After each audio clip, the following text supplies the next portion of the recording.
because it's time for AEW news. I guess we're right on time. Hell yeah, dude. And you're always on time. So Jim Ross gives his thoughts on Never AEW. sing into my ear again, Phil. Jim Ross gives his thoughts on AEW announcer Excalibur. I wonder if it's it's Wednesday night. You know what that? So Jim Ross gives his thoughts on Excalibur. He's a better announcer, I think, all due respect, King. A better announcer than he was an in-ring wrestler. He's really, really smart. He's good at analyzing things and telling stories, King, and connecting the dots, as we say. He does excellent work in that respect. I think he belongs. Slobber knocker. His wrestling career was mostly on the indies, a lot in California. So a lot of his wrestling work has been kind of overlooked, government mule. But he's really good at analyzing things and all that. I enjoy working with him. I think he's a really good talent, King. The only thing is he might be overexposed a little bit at times. He's a hell of a good guy. He's reliable, easy to work with, things that are important to broadcasters to be easy to work with, and he's certainly that. Come on, man. Your thoughts on Excalibur? I want to say, as a African American, I find Excalibur, since we're living in these times now, and everybody gets to express their real thoughts. You want to cancel him or what? Well, he should have been canceled a long time ago. I'm not a cancelable type of person. I'm not pro-cancel at all. But Excalibur, you already know my thoughts are. I don't know why they didn't back the Brinks truck up on Joey Styles instead of this loser who used the N-word liberally back in the day, and nobody says a thing about it. Shout out Alfred Konuwa. But he used the N-word. No, I know. I've seen it. I was going to say... Yeah. You heard it too, I'm sure. I was going to say Nubian? Yeah, newbie. Noob. No, okay. He said Negro. Okay. No, he didn't. He didn't say that. Yeah, no, he said the other one. Yeah, I mean, they were doing all that edgy in PWG. I don't give a. Doesn't matter. I know. No, I know. I'm not making an excuse. I'm just saying like, all that. It was like edgelord then. Like, we're gonna say the N-word, man. We're hardcore. We're underground. Young Bucks said it too. Yeah. No, I'm sorry. They said the F word. But since everybody's so up in arms this week, I mean, we might as well just let it all fly anyway. But I'm not going to ruin your show. Go on ahead, buddy. Ringside News poses this question. Are you one of the 500,000 people that are going to pay more to watch Max on every week? One of the 500,000 people. They got to be trolling with that. But Warner Bros. Discovery CEO David Zaslav confirms HBO Max price hike is coming. Notice again, nobody melting down, and notice how, well, I don't know. Have sickos tried to spin this into a W? I put a tweet out there. I was like, I bet they'll try and spin this capitalism. Here's what I don't like. I'm going to point this out awful about the capitalist show. Don't like how there's a section of people who like cheer, like AEW fans are like, well, this capitalist blood covered dick. Right. Fucking, and then they cheer whenever AEW does capitalist. Dave Meltzer melts down. Thurston melts down whenever they do capitalist, economical. And then whenever AEW does it, they're like flexing it and parading it around. That pisses me off too. I mean, price hike doesn't piss me off as much as it does you, but it is nonetheless true that they, and again, this is exact. The feeling I get reading this is almost the feeling that a lot of people get when they get their phone bill or their electricity bill, and they're like, in 3 months we're going to be raising it up 25%, and there's nothing you can do about it. See, like it's just like that helplessness. Like, I've got to pay more. There's nothing I can do about it, or I can just stop watching HBO Max. And I think that when your CEOs, I don't give a fuck if you TKO, WWE, or even WDB, you don't say things like this. You keep this kind of hush hush. Have we lost the art of properly promoting goodwill? No, bro. Hell no. There's none left, dude. Yeah, it's crazy. Look at Tony, dude. He's marching. He's running to the goodwill, dude.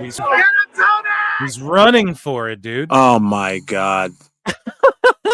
So speaking of, oh my God, AEW Disciplinary posted this. It's a highlight of what happened on Dynamite.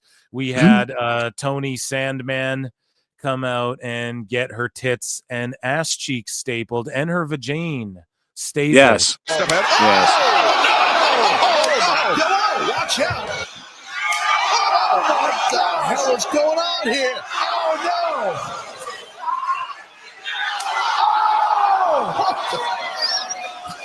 Ta-da! Man, do you think that Nice this is yams on ever on Tony Storm, though. Do you think this is like ever okay? Are you like, never can this ever happen in wrestling? Or are you like, man, AEW, like, to me, I'm just like, AEW's got to lay off this type of shit. They're still trying to find their identity. They're doing like record Stop, ratings Phil. and stuff. Stop. I like when you do the stream of consciousness and you say something like they're still in their infancy, or what did you just say? No, They're I still didn't trying say to find themselves. Yeah. Yeah, I think Listen, they need to find their 6 new identity, years. man. Any company worth its salt finds its identity within 3 to 5. But We're I 6 always years. think I Go think ahead. they had it until Cody Rhodes left, and then I think they lost their way, and I think they need to find it again. You know, that's the point. Okay, it's staplers, syringes, and people turning off the channel. There's their identity. And I don't believe, like, I'm not one of those Puritan motherfuckers like Jim Cornette that are just like, this should never be. No. I'm just the person that's just like, no, I'm not paying. I wouldn't pay for it. I know. I wouldn't watch it. And that's all there is to it. And I'm sure a lot of people think like me. No, you're right, man. And I think people are, well, Danielson said recently, like, oh, you know, the thing about AEW is like, we're more like real people and we're really relatable. And I'm like, no, dude, people don't relate to like burning each other's houses down. Maybe like people in prison, but like sticking needles and kidnappings and then, chloroform cloths. That's all like date grapey stuff, bro. I don't even know what's going. That's all like score and X. I don't even understand. It's just lunatic shit. I don't think people really. It's just edgelord stuff. I don't think people really relate to that. But just announced an AEW Unified Championship tournament. Of course, will be held ahead of All Out, another tournament. So again, oh God, Tony just resting on his laurels. So here, this is the quote, actually. Danielson says AEW is different from WWE, not only for its in-ring action, but for how its characters are presented. And he said, I would say WWE tends to be informed more by drama and outside of the ring action.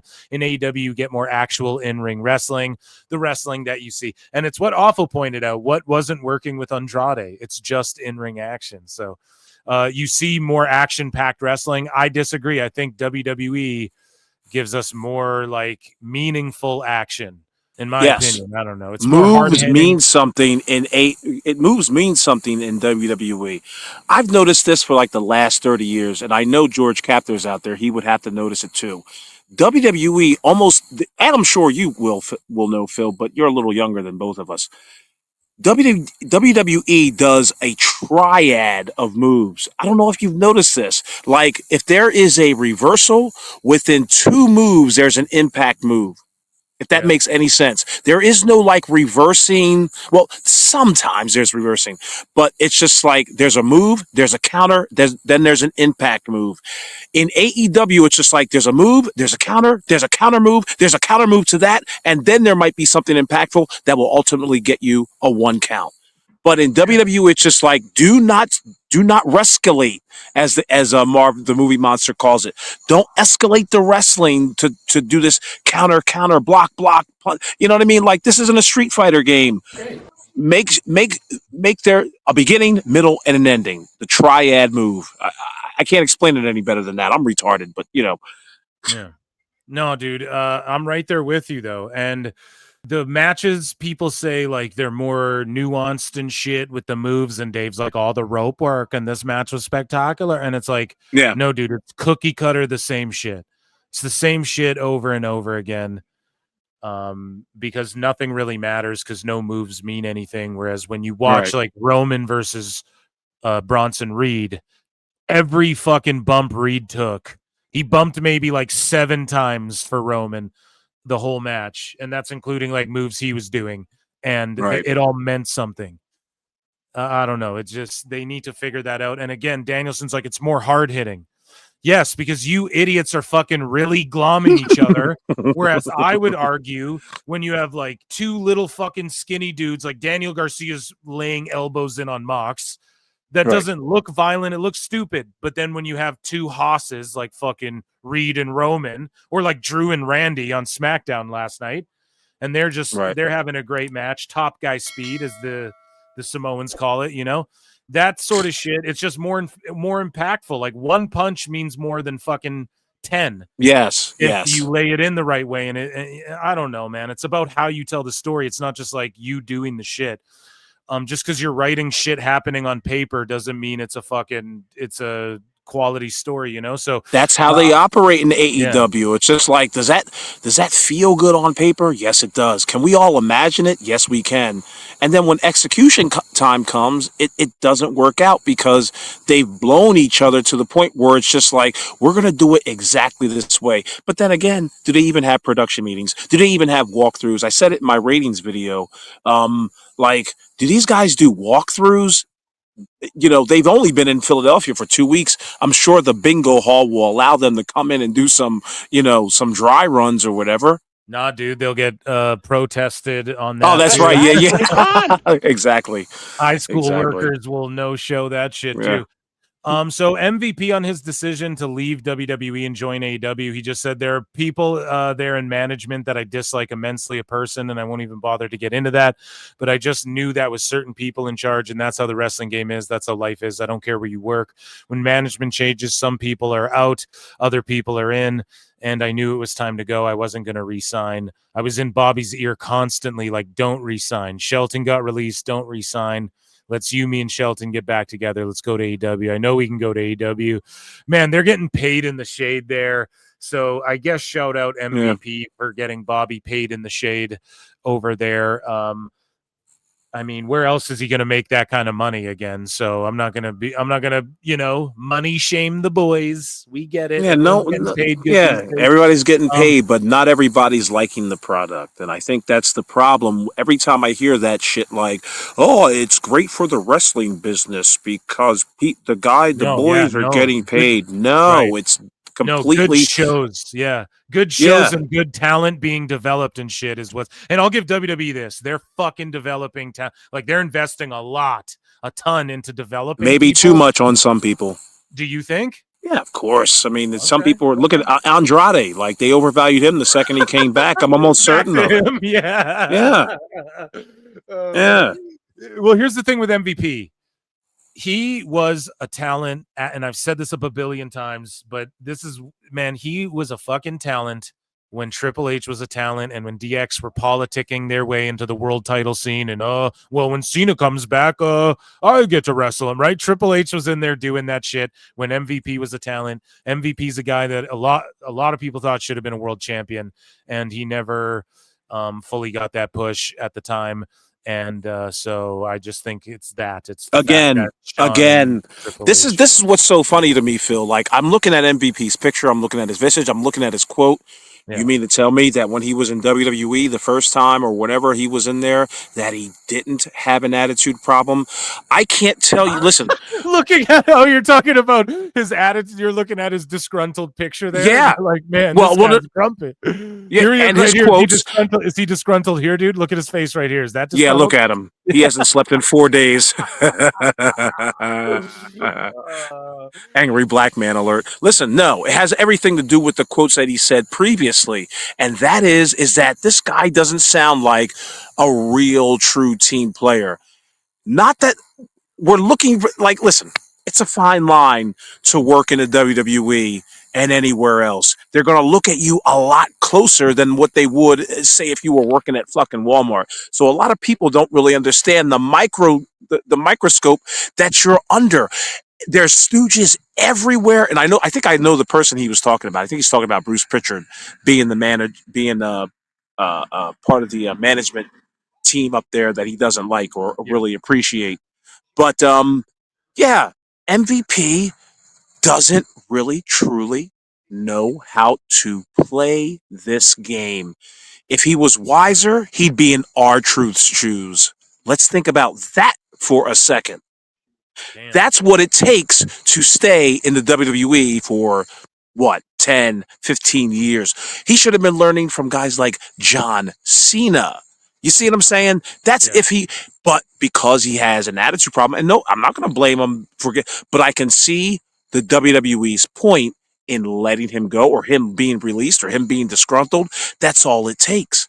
I don't know about you, Phil. There have been a few jobs where I used to work where it was just like they could see the attitude problem written on my face, and within months I'd be gone. And when I was younger, I didn't really understand it.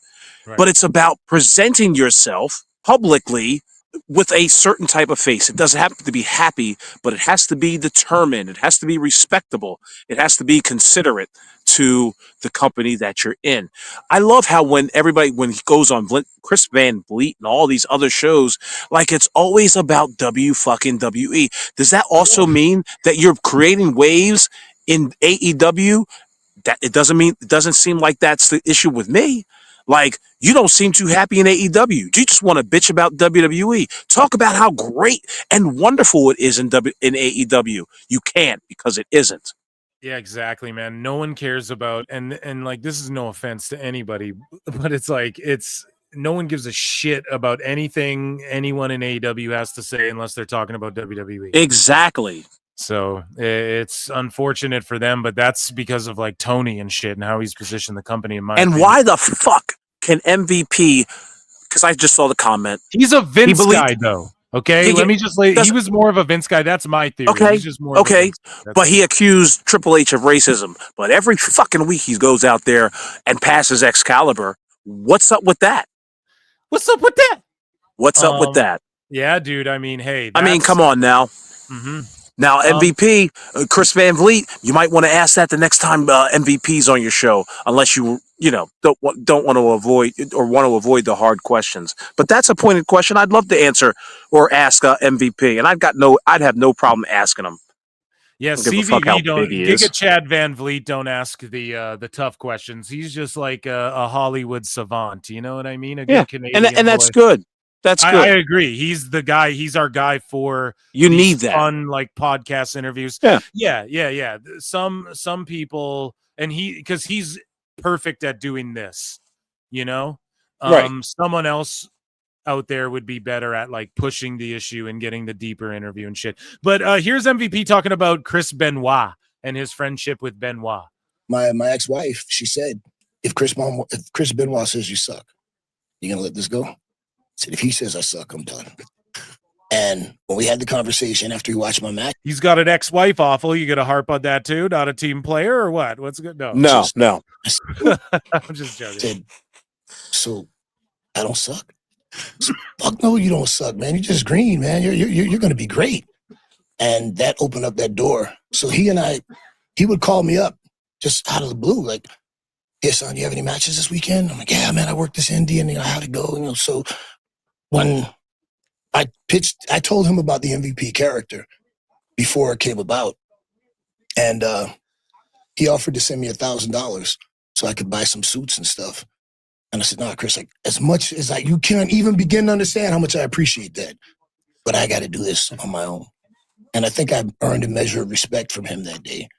And after that, we bonded. And when I got signed, he was almost happier for me than I was for myself. And when he came back from his neck injury, I was the one that was having the private workouts with him. He campaigned to work with me to drop the U.S. title to me. So he was such a huge impact on my career. Well, there you go, man. I could never take that away from him, but he can take his wife and his kid. Like, this shit makes no sense. I'm so tired. Listen, enough. A moratorium on Chris Benoit forever. How would you like to hear of John Wayne Gacy's good sides? You know what I mean? Like interview some of his buddies, and they'll be like, "Hey, he was a cool guy. You know, he was all right." Or Ed Gain, or any one of these motherfuckers. I'm so tired of being like MVP. Cool, great. He helped pay for your. He wanted to pay for your suits. He also killed his wife and child. Okay, so maybe, motherfucker, you shouldn't like try to put him on a pedestal or even pretend that, or try to take us back in time. Like, nah, go back in time before he fucking went berserk.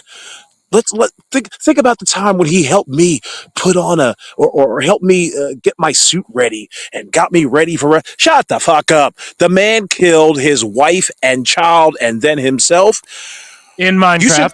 Minecraft. I'm so sorry, Phil. Damn, I apologize, but you Don't be know what I sorry, guy. mean. Yeah. Listen, you can't. Don't pipe him up. We don't even want to hear the story. Save that shit for your book. And for those who are wondering, I am outside babysitting. I've heard some couple comments like, "Oh, the crickets are loud and all that." Yeah. I have to look inside my living room window because it's we could hear that crickets or baby shark. Okay, yeah. Hey, man, that's a catchy tune. But listen, so when it comes to Chris Benoit and it comes to Kurt Angle, and he's like, man, this is my favorite match of all time, and people are like, how do you feel about them just removing him from all the programming and shit? Or it's like, okay, he was on an episode of Nitro, just fucking leave it in there. We don't need to make a stink about it. But at the same time, like, I don't need to hear about, oh, he was a great guy. That's the point you're making. Like, do you get triggered by the fact that he's still in WWE content and shit? Here, not triggered, but annoyed. Nothing triggers me, but I'm just simply so you want them annoyed. to cut him out of everything. Benoit, yeah. So you don't want like WrestleMania 20, like that you don't want them to ever be like, and at this Mania, this happened, and just like show him quickly with Eddie. Now that's censorship, and see, I'm not for that. I see. Yeah. Okay, yeah. I know. I kind of got that, but like as far as like, no.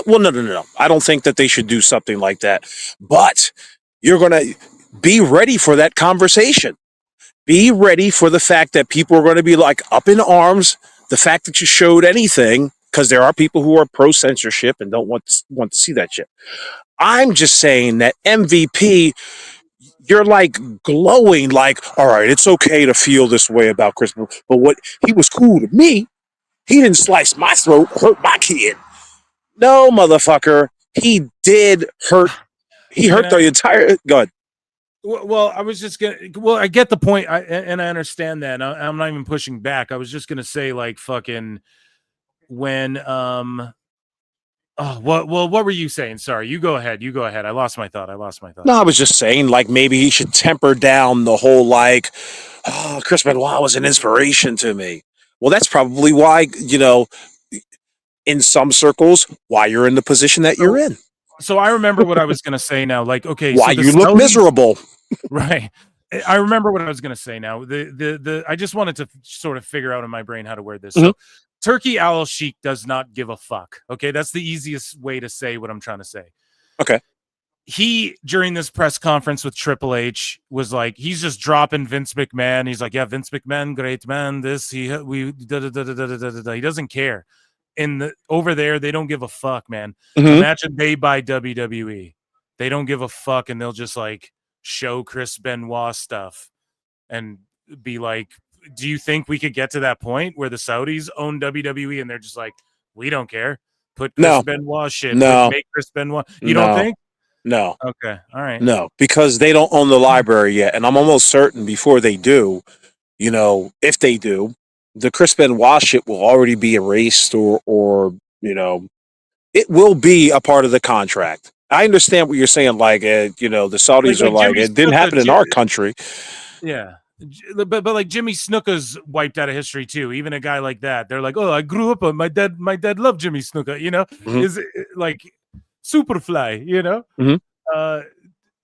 you don't see them ever like the Saudis like, we don't give a fuck, just put the I could totally see that in like a fantasy universe in the future. I don't know. Maybe Earth 612, but not on this one. Okay. I don't think sponsors. Remember, sort of yeah, exactly. Just an hour ago, I talked about how they're trying to make a big push to be, hey, we're not killers. We're not terrorists. We're gonna give you, the best of what we got. We are the west of the East. That's what they want to be. The west of the Middle East, I should say.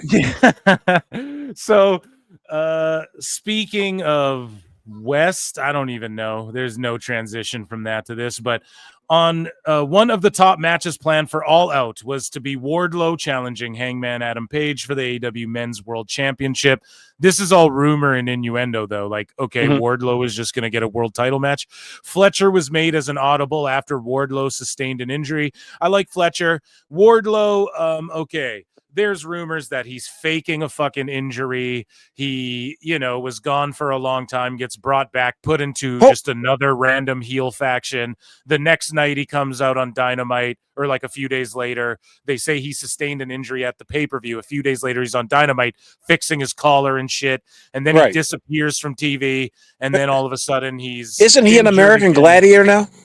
He was on the show American Gladiators. Yes, that's taped. I don't know. Gotcha. Yeah, I don't know when it airs, but why? Why do you bring that up? Oh, no, because I thought that through American Gladiators, he was out of AEW, but I guess he's allowed to work that program and still be a part of the company. Well, I think they filmed 2 seasons like back to back right up front, and they filmed it in London, and then they're done filming that show. Like that show's in the bank ready to come out if it hasn't already. He didn't get injured during those tapings, did he? If he did, he hit it, came back. Well, no, because I think that they were done taping a long while ago, actually. So if he did, he's hit it this whole time, came back at this pay-per-view, and then faked it so that Tony doesn't pay for health insurance or anything. He doesn't help anybody out over there with their medical shit. Maybe some people. I can't say that unanimously, but I'll say this. Some people have said he's faking the shit, and he's done this before, and he's like 38 and he's going to get paid anyways. So he's just like, fuck it. I'll just go home. Like, I don't need to do this dumb shit. But then the rumor comes out that rumor floats around. And then the rumor's like, well, no, he was going to get a shot at the world champion. So like, what do you make of all that? I mean, he was supposed to be replacing Kyle Fletcher or Kyle Fletcher replaced him. Yes. Boy, talk about a lateral move, first and foremost. But as far as Wardlow faking an injury or possibly being injured, zero-sum game. I mean, he wasn't doing anything except, just like you said, being a background player. Okay, so he showed up a few times on television, and now he's injured, which means they're going to extend his contract more, I guess. Keep him there just a little longer, make him suffer a little bit longer. And I think you had mentioned that Tony Khan pays for their medical expenses and all that. I believe that. You don't think so? No, dude. No. I think he does that to make them beholden to him. We know his personality. I think he does it to select people that he likes, and I think that it's that their medical's so fucking bad there that people laugh about it and think it's a fucking joke. That's what I think. But I and a guy like Wardlow, who knows? Here's the thing.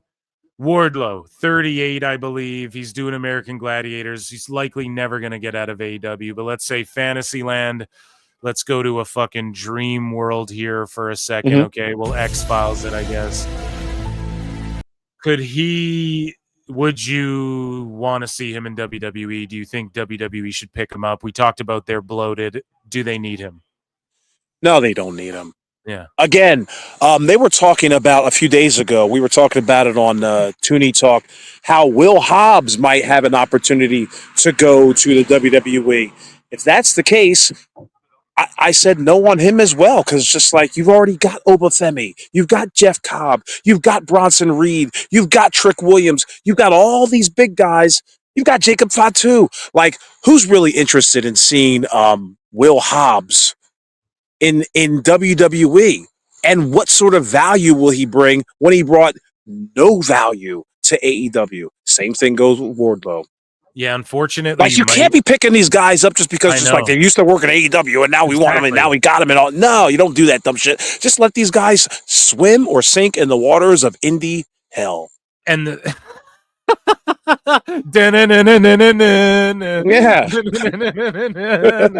dude, they need to pick up ones that they have, like Penta, Ethan Page. I think Ricky Starks is a little underwhelming for what people anticipated, but he'll get there.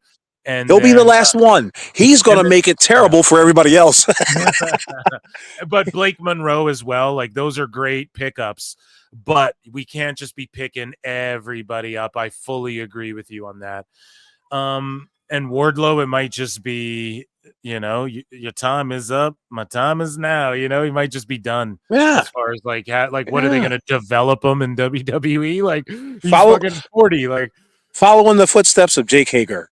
Just retire. Become a truck driver. Do something with your life. That's what I'm saying. Like any new wrestler that is listening to this show, who's only been in the business for 2 or 3 years, please, God damn it, pick up a second talent.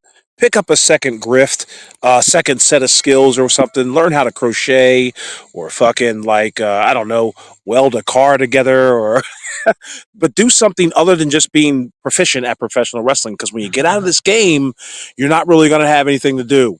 So have something in tow. Have a college degree ready. Be business minded. So, speaking of business-minded, the ever business-minded, ever so business-minded, Chris Jericho names a change that he'd make to Dynamite, baby. And he says that a lot has been made recently about Jericho being open to a WWE return. Jericho remains with AEW for now, and he told Darby Allin that, okay, hold on, Everest, the AEW flag being on Mount Everest, he would put that in the intro package of the show every week. What do you make of that creative pull from Chris Jericho? Not the worst idea I've heard in the world. I think a few months ago I said that, actually, you know what? I lied. I said that he shouldn't put the AEW flag up there because it would be like embarrassing. Oh, no. Even better than that. I said they wouldn't know. I now remember what I said because I say a lot of things, but I said that because I knew they wouldn't know how to take advantage of such an opportunity. And still to this day, they haven't. But I like Chris Jericho's idea of if you got the camera footage, a fucking Darby going up to Mount Everest, show the shit, put it up, spend 5 minutes of your time to at least do some character development and show the people who don't really know your product, who may be watching, and see this guy climbing Mount Everest and back up and down again and all that. Yeah, I kind of agree with Chris Jericho, but AEW can't do a goddamn thing right. They couldn't even do Taz's honoring ceremony correctly. So, hey, that was my choice, bro. That was my choice. Yeah, we know why it was his choice. It was because he knows that Tony Khan is feckless and don't know how to produce anything that's going to be like, damn, that goes in the annals of history as great television. He just doesn't know how to do that. Taz knows it. WWE wackos be like, Elon Musk shoot a rocket to the moon and plant a WWE flag. Yeah. I just think I think a flag being on Mount Everest is like, whatever. I don't give a shit.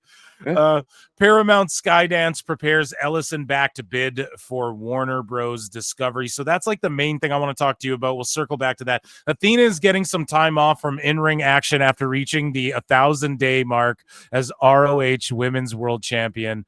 It wasn't outright said that there's an injury. She'd be out of the ring for about 5 to 6 weeks. So she's 1,000 days as ROH champion, and I mean, what is there? And that run is worth 1,000 pennies because nobody fucking knows. Come on now, she hasn't been good for anything. Oh, she's got great matches. Okay, she can't talk worth a goddamn. And what is Ring of Honor? That's not even really on her either because it's like, okay, is it a YouTube show? Is it on the network thing? Or like Honor Club. What is it, Tony? Like, give me a fucking. Is it a TV show? I'll fucking help you with your TV show. She can't even do that because there's nothing. It's just like a nothing thing. Like, see, here's the thing. He moved the pay-per-view for MJF's wedding too, so it just shows you what he thinks about her. Exactly. And that's the other thing. Like, quit making storyline fodder out to be like legitimate news. Like, you could put the fact that Athena is 1,000-day reigning champion and all that shit, but it's not that big of a deal because the whole business is a work. So keep it a work. I'm sure, like, if she celebrated having 1,000-day run in any form or fashion, she's a mark. Okay, it should just be storyline. Now everybody wants to dethrone her. as the 1,000-day champion. If you're going to give her the 1,000-day reign, then she should be above Toni Storm. She should be above Mercedes Moné. She should be running the roost in AEW women's division. But we don't see that. So why do I give a fuck if she's been a champion for 1,000 days? Well, speaking of reigning above, or hanging above, Sting, who is known for hanging above the rafters. Good one, guys. Good transition. I don't know. I'm stupid. So Sting came out. Speaking of stupid, there you go. There's a good one. Wrestling icon makes surprise 2,300 arena debut. So a WCW and TNA legend appeared in an ECW building for AEW, and the Observer decides that's a fucking mark.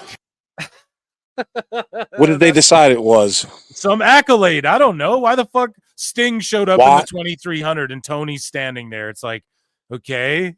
And why was he not shown on television? It's just insane. And Tony had to pay him to put that face paint on. He doesn't just willingly walk around like that. We all know the stories. Like, yeah, you want Sting? That's a bag. You want Sting with the face paint? That's another bag. You want Wolfpack face paint Sting? That's a whole other conversation entirely, dude. So he shows up full face paint.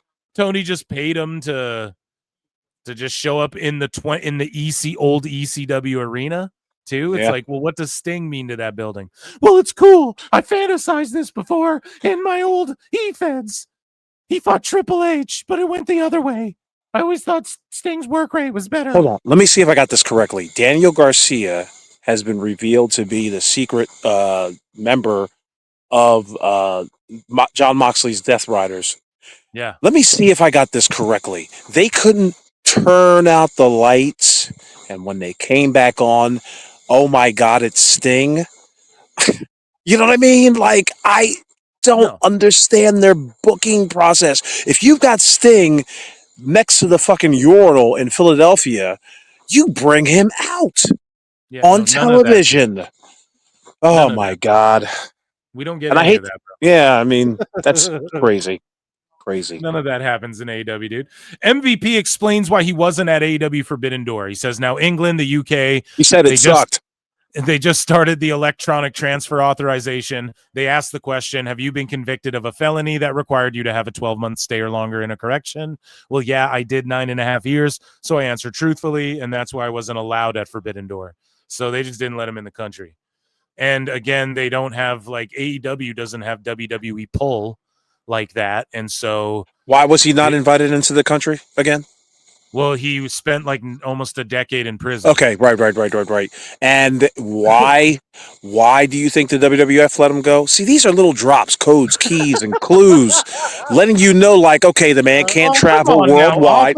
Every man deserves. Stop me when I'm wrong. Stop me when I'm wrong. Every man deserves it. Every man deserves a second chance, but they may not deserve a second chance to go to another country. You understand what I'm saying? Like. Yeah, bro. Like, you know, they don't let people in or out if you fuck around, you know? Yeah, so there you go. Now, is that valuable to WWE or even AEW? As you can see, the man can't go to Canada. He might have been written in somewhere. Now you can't write him in. See? You're right. See? This is after the Collision taping. Imagine you going to work, right, and they want you to go on some location, and then they come to find out you don't have your fucking work visa to go to that particular location, or you may not even have your driver's license. So let's put it that way.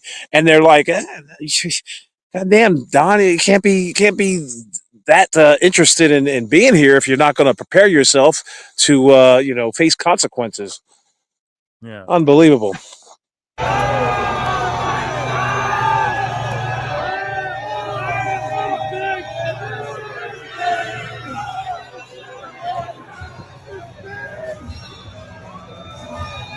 Yeah, so there you go. I don't know. I mean, he just fucking walked out there.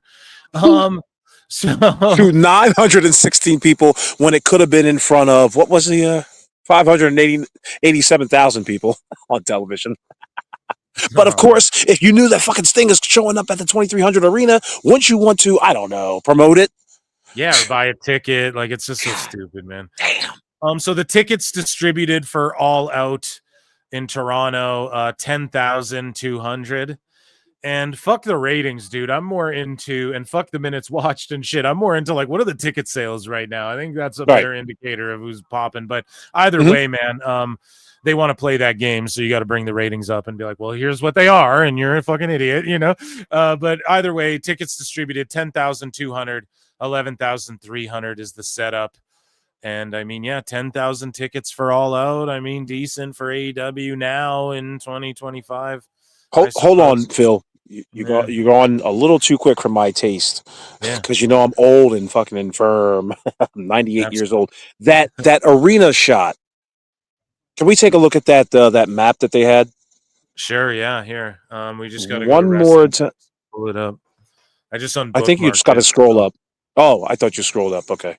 No, it's all good, man. Well, I'll just pull up, anyway, I noticed that they had a gigantic section of seats that were missing. Right. If I were AEW, kind of like what WWE did with see, look at that.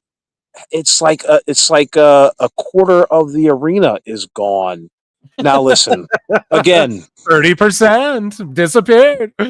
Yeah. I mean, but here's the thing, and I'm not that business savvy, but wouldn't you want to, I don't know, maybe cut down the stage, lower ticket prices, and open up those seats to over there? I mean, you're going to take I mean, I just look at this map and I go, these seats could be filled if the pricing was correct, and of course, if promotion was proper. You could fill that entire arena, but that's just me. That's all I wanted to say. I just thought it was like kind of crazy that they are not trying to like lower ticket prices. And the other thing that I do want to make mention is that if anybody's in the Canada area, you are. If you're around this area, how are they promoting up there? How are they doing? Well, as far honestly, as local there's promotion? I'm not out east, but it's just not terribly. There's no excitement for it. You know what I'm saying, dude? So it's just not like, I don't know. And I'm 90 minutes away. I'm not making a fucking trip, bro. I'm not planning a trip. You know, right. Like, I'm 90 minutes away from Philadelphia, and I get all of Philadelphia's channels. Not one, and I've gone up to Philadelphia a few times in the last few weeks. Not one advertisement on television. None of these guys have thought to go to like the local bars or to like maybe the local news outlets. You've been in Philadelphia like 2 weeks. You should be out and about. Like they should be having some sort of event. But again, I'm not going to tell AEW what to do with their fucking promotional tactics. Where were we, man? We had we have Edge. Some of these AEW wrestlers, dude, it's National Video Game Day. Awful. Are you a video game head yourself? Yo, Phil, so crazy you should bring that up. I was at my cousin's house today, right? I haven't played Call of Duty in like 10 years. I got back on it. It was like riding a fucking bike. My kill death ratio was out of this world. I love that game. But yeah, I haven't played video games in a long time. I do not have a video game console. I'm a busy man. I'm a busy family man. So, but anytime I can get on the sticks and whip some ass and maybe some Call of Duty or some, Madden, yeah, I'm for it. So the AEW wrestlers, no, that's awesome. You know what game that I played a little bit of that I was like, oh, okay, I get it now, that I just completely avoided? Fortnite.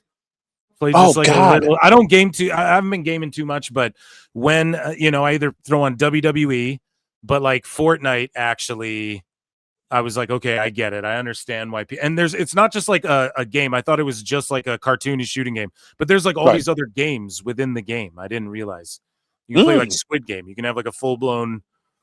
I don't know. It's awesome. But some of these AEW wrestlers name their favorite video game. That's why he has the grudges against me that he does, because he can't touch me in NHL '94.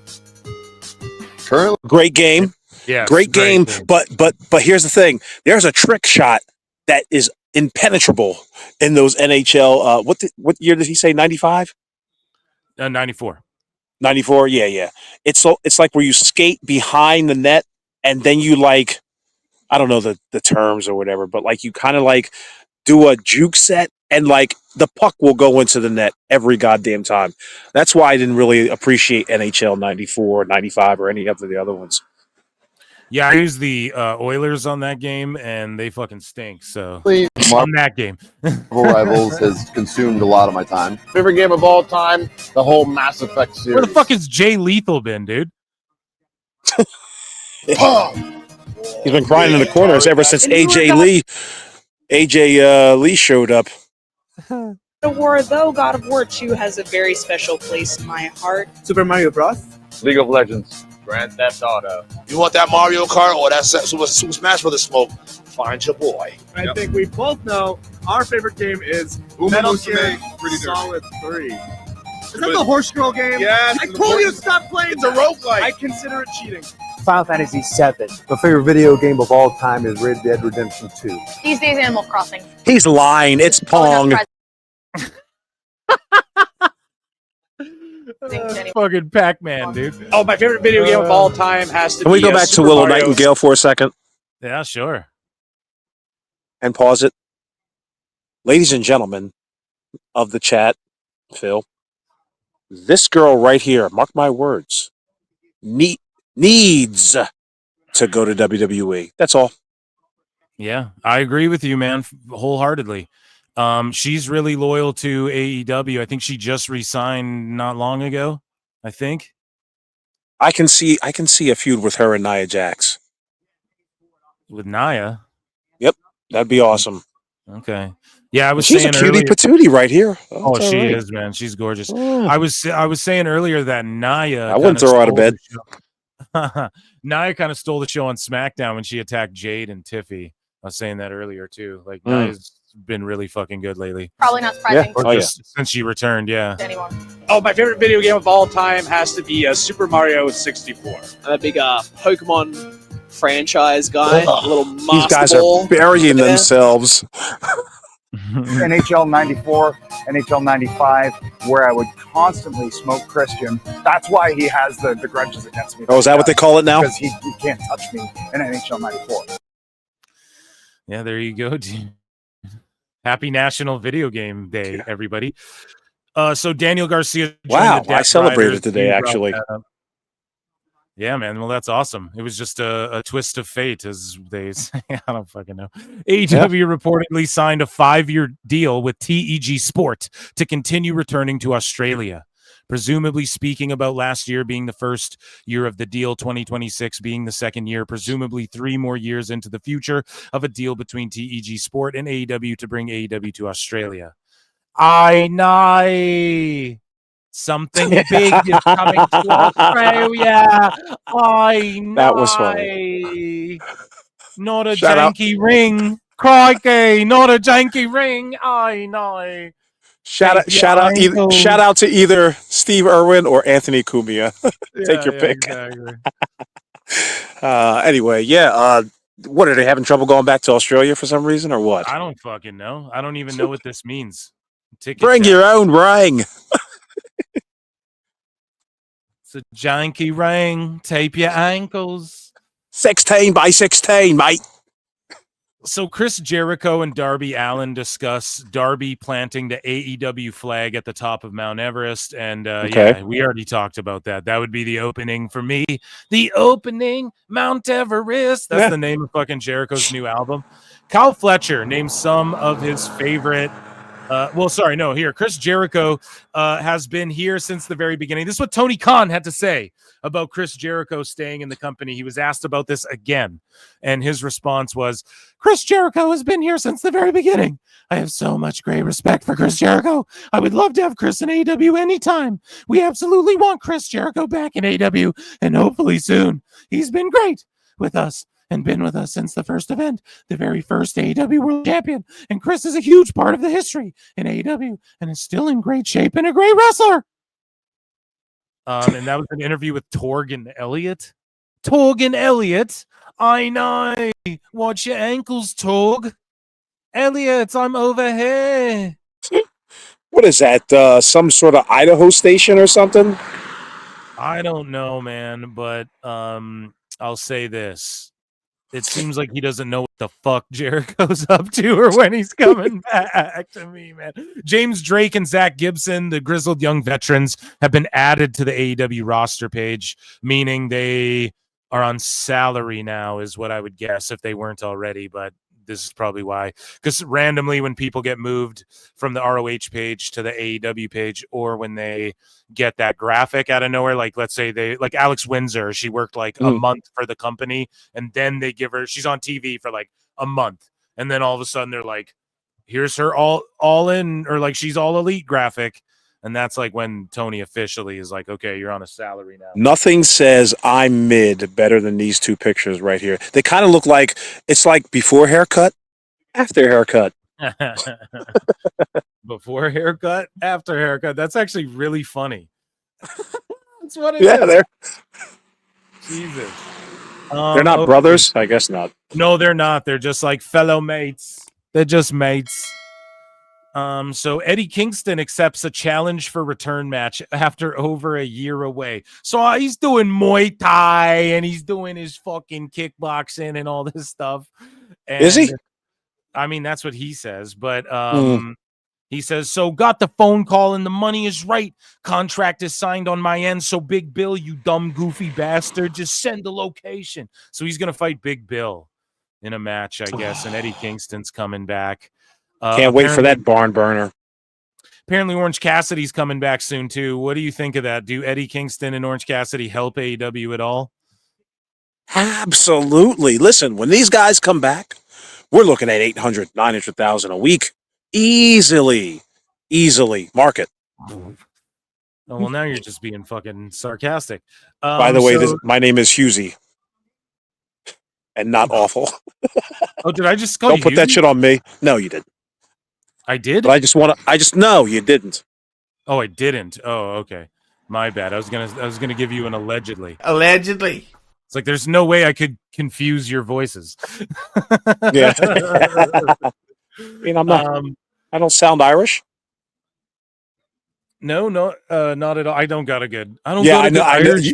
You're about to go there, weren't you? About the bomb, yeah, like I always do. So here was the Viernes Espectacular at CMLL, and here was the spot at the CMLL show while AAA was doing their thing again with another great WWE show. I mean, it was my least favorite of like the big AAA WWE shows that they've promoted, like as like cross promotion event or whatever. This was my least favorite of them all, but it was still a good event. And then CMLL on the same night countered with Bandito and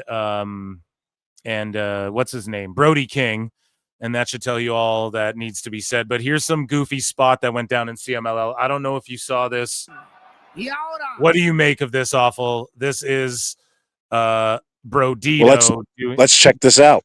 It's there. They do like a chicken fight spot. Atentos, porque el galeón fantasma y también Brodido y el galeón fantasma ahí están en las alturas dándose con todo. Vean ahí. So he's like gonna Spanish fly him, or I don't know what he's doing. They're like chicken fighting. He's gonna like Spanish fly or just like I don't know. He just slips and falls. Oh God. So they just slip and fall and eat shit. I don't know. I don't want to like. There was a lot of goofy shit on that AAA show too. Not that much, not a brutal botch like that, but I mean, what the fuck were they even doing? What do they expect to do? You guys are all sweaty and you're wearing boots and shit. A little bit of silliness there. Tony Khan says he's very open to holding a women's AEW Continental Classic tournament. He's like, we've got the women's world title and the TBS title. I think that the Continental would certainly be something very interesting. We had some injuries happen in the women's division earlier this year. So basically, this guy's going to add the Continental women's title and a women's tag division. There's been rumors of that. Should he do any of those things? No. Come on, you already know my answer. I hate when you do this. Of course not. 5 too many belts he's got already. And there is no need for having a what do we have? We have a unified champion now. Now we're about to have a women's Continental Classic champion. I don't want to see it at all. Monet will just have that belt too. It'll mean nothing. MVP questions the tribalism mentality. That means you, awful. Just kidding. Come with it. He says, I have friends and colleagues that work for all the wrestling companies. Why would you want somebody to lose their livelihood? I want all the wrestling companies to be successful. The more successful they are, the better it is for us, the wrestlers, and you, the fans. So I just don't understand that mentality, that kind of almost pure hatred, the tribalism between brands. Motherfucker. All right. Yeah, I don't have too much to say because I've said it too many goddamn times before. Yeah. I don't want this.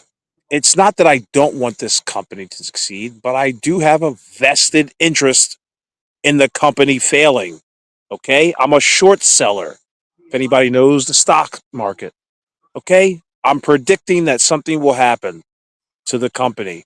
It won't be by my fucking hand. It's because you've got a feckless promoter in there. Now, if you believe that having a feckless promoter overpays people to the point where WWE has got to like try to civvy out their financials because of it, and have to work like and have to do new negotiations because of this new territory, overpaying people, overvaluing the market. Yeah, that's not good for the wrestling business. As you can see, there are guys that hop ship, go to AEW, and spend their lives in catering. How's that good for them? Sure, their cable bill and their rent's paid up, but how's that good for the wrestling business? How's that good for the fans who used to be fans of this guy? How's that benefiting them that he's not on television anymore? Please miss me with this horse shit about, oh, it's best for everybody. No, there's some restaurants that have been erected that make terrible burgers, horrible steaks, shitty fries, terrible onion rings, and they don't last long. Okay? Did they make the food markets better? No. The capitalist, the supply and demand, and the people's voice made the whole product better when they got rid of it. You see, we could talk about WCW being great for the wrestling business. Really? So much so that in February of 2001, it was great for business? No, that's why I got swept the fuck up. Okay? And then people had to rework their contracts, and people who were big superstars had to sit on the shelf because Eric Bischoff and all the others, when they were overvaluing these people. Damn, didn't I say I wasn't going to take too long on this? Sorry, chat. It's okay. We're going to dive into the main shit, but you're talking about not good for business. I mean, they have a Collision October 2nd, 450 tickets distributed. They're set up for 2,300. I mean, that's creeping up around the corner.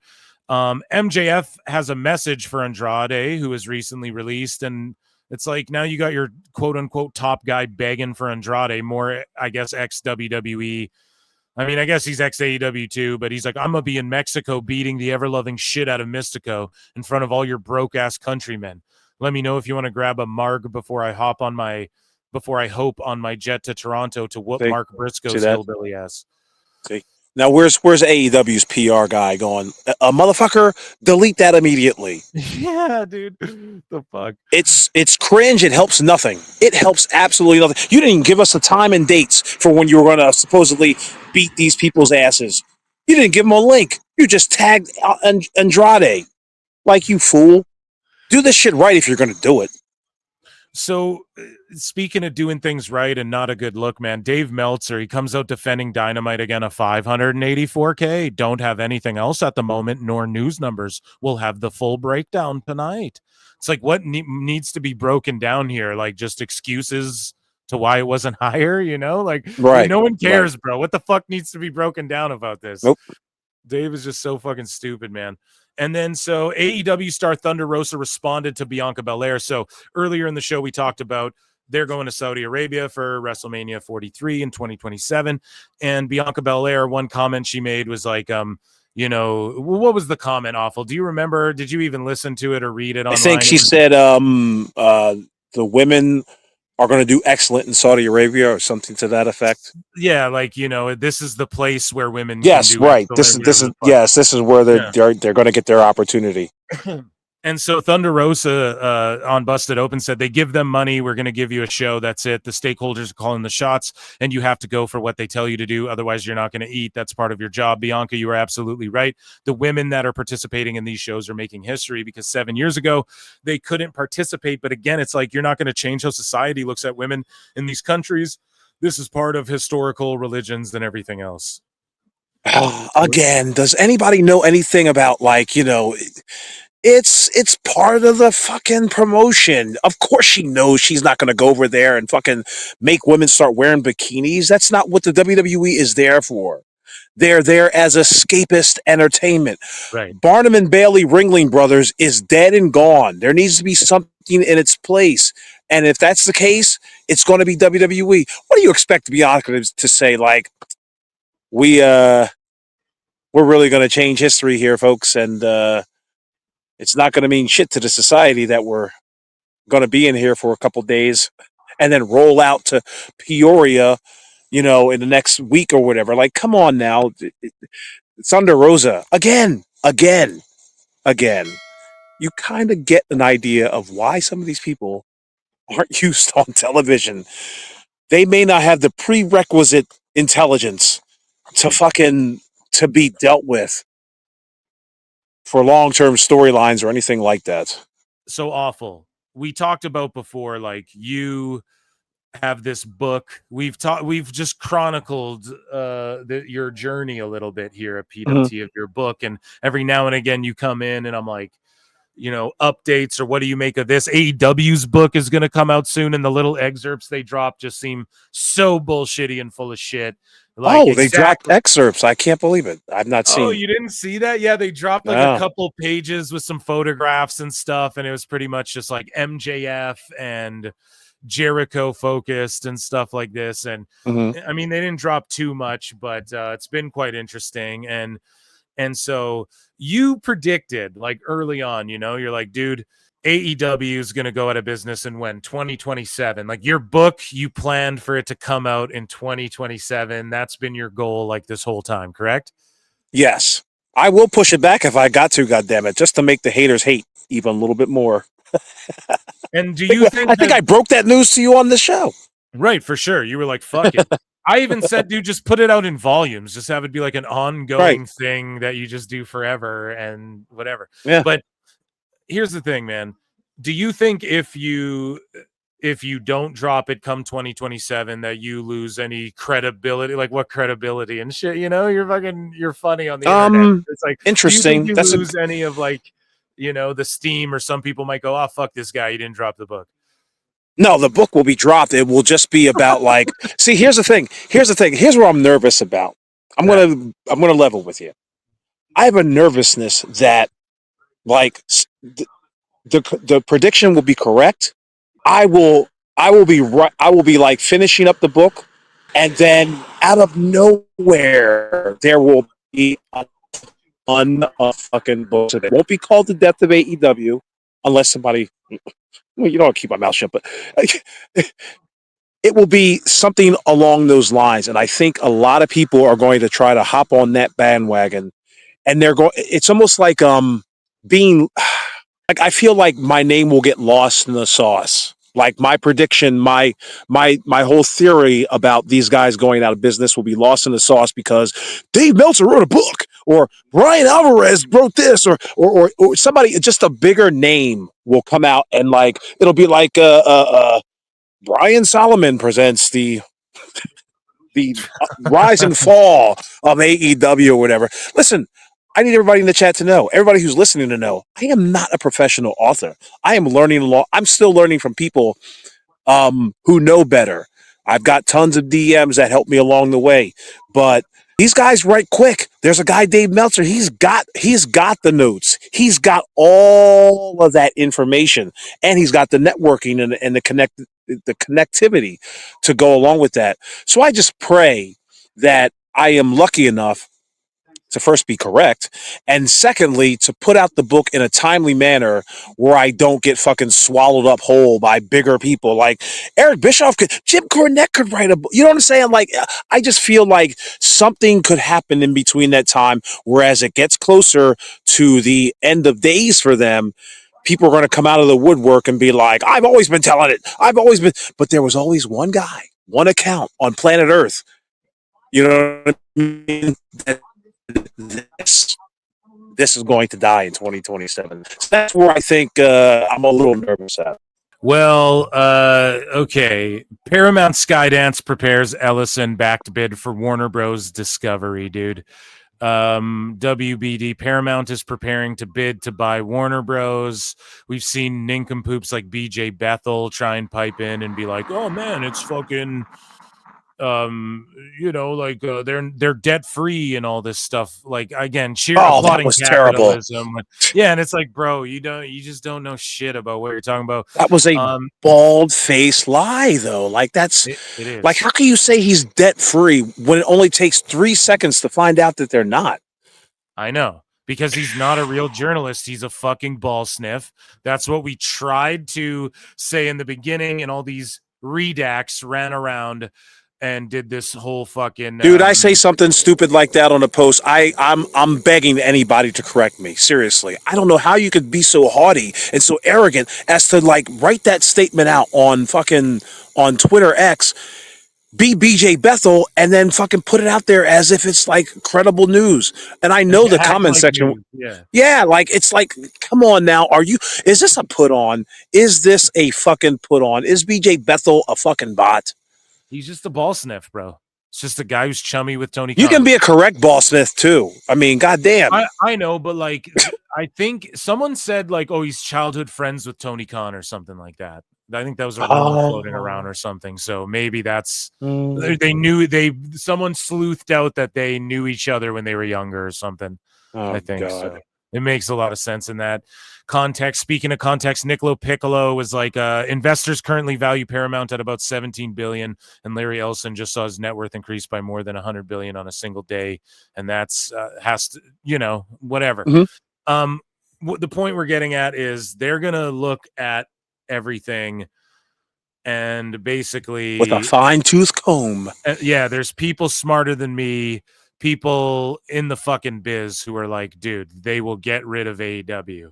There's no way. It's his dad's money. Like, it's just like, they're not going to look at this thing. And here's the thing too, is that I've always said Tony Khan will just like buy Spike and put it on that, or buy Pop and he'll just put it on YouTube. But I don't know, man. Like, some people, smarter than I are like, dude, no, it's his dad's fucking money. Like, he's not going to tolerate it that much longer. And I mean, especially if WBD's not willing to tolerate it, or Paramount, whoever buys it, whatever the fuck happens here. And it's crazy that this comes out of nowhere. And then they're talking about splitting into 2 companies in the middle of next year. And I'm sitting here going, dude, Awful might have his book by 2027, dude. Like, that shit might actually happen. Like, by mid 2026, AEW could be kicked off of all fucking TV, and Shad Khan could be like, we're just not doing this anymore. And we're not doing it. I mean, I just can't believe it. I was so adamant, like, dude, no, it'll be around forever. It'll be like a little dingy indie rag company before he throws it away. But it's like, how, what's to stop Paramount from buying this shit and them look and just going like, and Shad being like, well, just sell this shit to WWE. They're making all the money. Sell Ring of Honor to WWE and sell AEW to WWE. Like, what's to stop if the Saudis get involved? What's to stop them from just being like, oh, fuck it, just buy AEW, competition's gone, whatever, quote unquote competition. I mean, what's to stop that from happening? I'm actually having thoughts of like, dude, by 2027, I don't know if your book's coming out. You said you're dropping it, but it's like, they might not be around, and you may have actually called that. That's fucking crazy. It's crazy. Isn't that something? Like, it's the one thing that keeps my wife from being completely angry with me. Like, that I could actually win this bet, and be the only quote unquote official person to do it. I mean, there have been tons of people who've called for the death, including our boy JD from New York, who said, "I am praying for the death of AEW." So we'll see. We will see. It's exciting. It's so goddamn exciting to at least be on the forefront and not have any bones about it. Like, yeah, this company's dead. And again, I admitted on this show before. If the company thrives past the deadline, well, you won't see me no more. But I will. If they die, I will have you on this show to celebrate and tell you that I was entirely wrong, and that I can't wait for that fucking day to come. Because it's just sort of dawned on me, like, I just really don't know. Maybe I'm just too optimistic sometimes when it comes to, like, I just thought if TNA survived, so will this. But, like, at what point? Let me ask you something, Phil. This is how I looked at it. This is how I've always looked at it. If AEW was on ABC, NBC, CBS, and they had the ratings they have now, and I understand it's your audience and all that shit, or well, fuck, if we're on any cable company worth a goddamn. How about that? That if they weren't a part of a company that wasn't $billion in debt, would they be on the air now? And the answer is fucking no. You lose 40% of your audience in 3 years. We don't know why WBD is not looking at them with a harder stare like, you've got 6 months, motherfucker, to turn this shit around or you're gone. They do it with their television shows. I think that's what this pay-per-view button is that they finally added. Like, what took them so long to add the buy now for AEW events, right? They can take people's credit cards to fucking get their monthly subscription. They couldn't just add a pay now and watch this fucking show. That's bullshit. I think with this, they're like, okay, middle of the year, we're divvying into 2 shits. They pretty much announce where everything's going except AEW. No mention of it at all. And then they all of a sudden add the buy now thing. And then they're like, oh, we're offering a discount, but really it's not even a discount.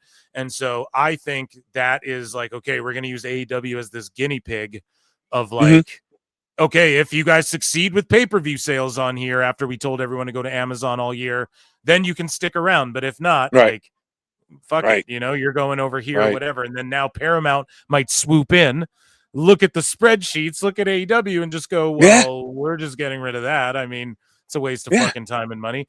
That's the thing that's really tripping me out about that. Like, Paramount don't give a fuck. Tony's always books like, will be open. Yeah. And Tony's always like, I have great relationships with people in WBD and Max. It's like, well, this is fucking Paramount. This is a whole new thing. So, dude, we've been saying it forever. I've always said it. I said AEW is one game show or one television show away from cancellation. All it's going to take is a hit from any fucking show that's on WBD, and they're out of here. Didn't they said some episode of Family Guy or some shit or Beavis and Butthead got more views than AEW or whatever? Like. Yeah, that's some scary shit. Tony Khan should be shitting his pants right now because he swears to God that the competition's only on Wednesday. No, motherfucker, it's every. I'm just doing Butthead while you fucking. I hear it while I do Beavis. But that's all I got. Yeah, I mean. Yeah, I mean that's what it's going to take. I mean, for AEW to stay on television, I'm telling you, it's got to win an Emmy next year. Roman Reigns couldn't even do that. Yeah, dude, they got to win outstanding cable television show or something for Paramount to be like, yeah, let's keep them. Well, speaking of keep them, Kyle Fletcher, he's been making the news.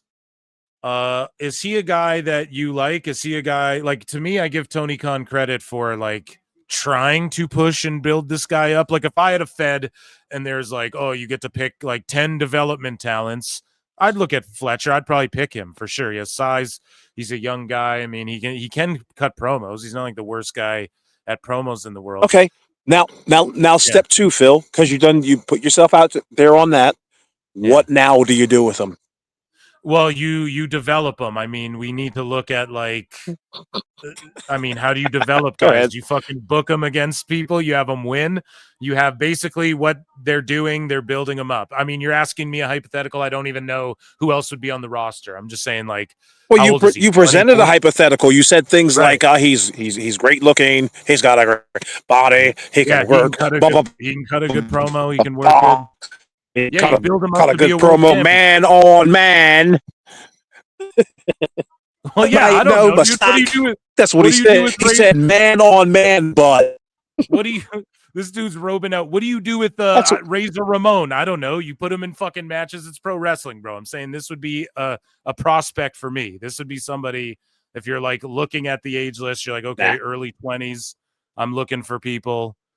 Fletcher would be on my list. You can keep Kyle Fletcher. You can keep Kyle Fletcher. Do you think that his Randy Orton comparisons are fair, or do you think that's people not giving him a fair shake?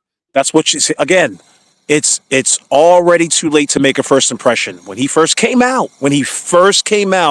that's what he looked like. Excuse me. He looked like that after his haircut, and they never explained that bullshit. So yeah, first impressions were terrible for Kyle Fletcher. So what about like Miles Bourne in NXT, who gets accused of being like Randy Orton as well? So what? So same thing with Kyle Fletcher. So what? You know what I mean? Like, so they're going to get. There's going to be comparisons in professional wrestling. There's been a million wrestlers come and go through this industry. So, well, Stevie Richards had some thoughts on it. And here's what Stevie had to say. What is Kyle Fletcher missing? And Kyle Fletcher responded to this, and Dave Meltzer got really triggered by this and shit. What did Stevie say? Well, let's take a listen. We're going to EFAP it together. Though there's something with this kid. I saw when he was working Will Ospreay. The moment they had him Will Ospreay standing on top of the cage before they started. Of course, they did what they needed to do, but there's still some story involved with it. I don't know what you do with Kyle Fletcher. You put a belt on him, but how am I supposed to be emotionally invested in him? It's not his fault. I'm talking about creative. Because there's something with this kid that he could be a star. But this match here, it just felt like you were prolonging the inevitable. Like you said, who thought that the ticking time bomb guy was going to win? He's been through a lot of medical stuff. I think he was severely injured 2 or 3 years ago, maybe a little bit more. So the fact he's back in the ring, same thing with Ciabatta. It is a miracle. It's pretty cool. Ciabatta. Ciabatta bread. Pretty cool. But I probably have to Don't you want to Ciabatta? Don't you want to? Maybe 2 Gorillas. Hey, I would give it 3 if it had. That's a Fanta joke. You like Fanta awful? It's a cool soda. Some said flipping it, but it didn't. So I give it 2 just because it felt very much like a popcorn match, but it second on the pay-per-view. Did you feel that way?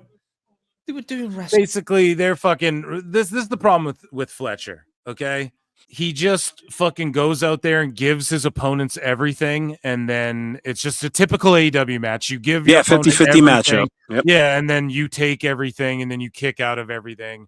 And against Takahashi, it's like we know who's gonna win this. Like, what the fuck? There's no point in having this match. So Stevie Richards gets there.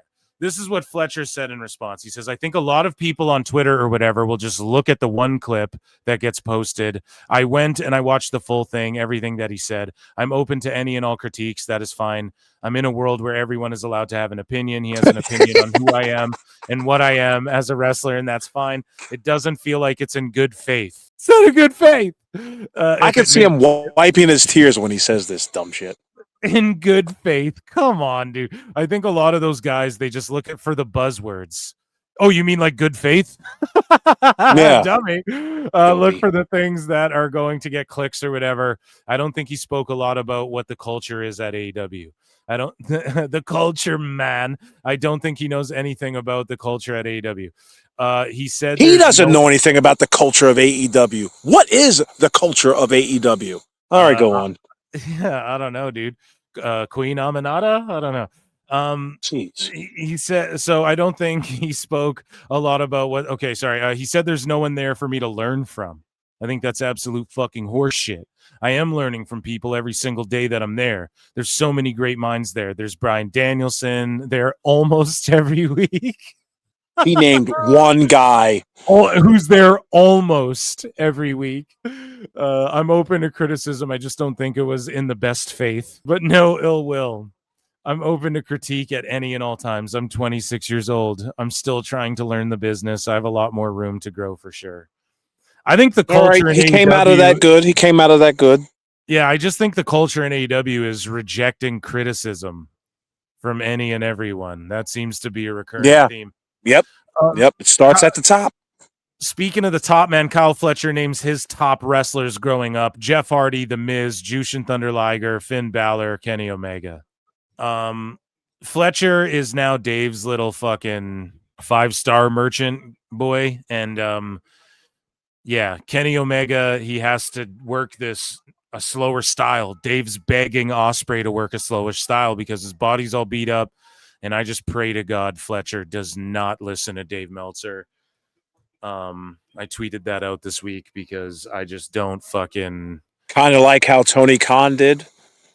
Yeah, that's all Tony Khan does. He just listens to Dave Meltzer and he backed down. What are your thoughts on them backing down to WrestlePalooza as well? Do you think it really, or like my thoughts are, I don't think it matters. If you're gonna watch AEW, you're gonna fucking pay to watch AEW. The point of streaming is that you can watch it whenever you want anyways. I can watch it tomorrow. If I'm going to spend $50 on AEW, I'm going to spend $50 on AEW. If we're to believe Meltzer that 100,000 people, Bryan, buy these pay-per-views, and then at their very lowest, 100 and some thousand people will watch Collision, then I'm inclined to believe those 100,000 fucking sickos will just buy that pay-per-view. It doesn't matter if it was on at 7 a.m. on the fucking moon. What do you think? Like, was that I think Tony shouldn't have listened to Dave on that. What do you think? Was that the right move? What a cowardly move. Yeah, from Tony Khan and Dave Meltzer. He panicked for at least 3 weeks. Yeah. He panicked for at least 3 weeks talking about how, like, I think it's a terrible idea for him to run the show head to head. You're never ever going to have any sort of goodwill, any sort of like if you think that you're in a war or you think that you're in some sort of competition, you don't pull moves like this. You don't say, we're going to run in the afternoon because some old guy told me so. Like, you take this hit. You take this bullet. I've said in my predictions, like, I don't know why, not every Monday, people kind of fuck that up, but like, no. Run at least one show on a Monday. I guarantee you these AEW fans, you're at least hardcore fans, will love you for it. They'll love you for it. Yeah, no. I'm with you on that, man. But you did the cowardly thing and running on the afternoon. Yeah, Dumb. I would just try and if I was Tony, I would just stop listening to Dave. It's too late now. You listen to him one too many fucking times. It's all too late. And speaking of too late, ladies and gentlemen, that was AE fucking W news, guys. Let's go. Ichi Nissan.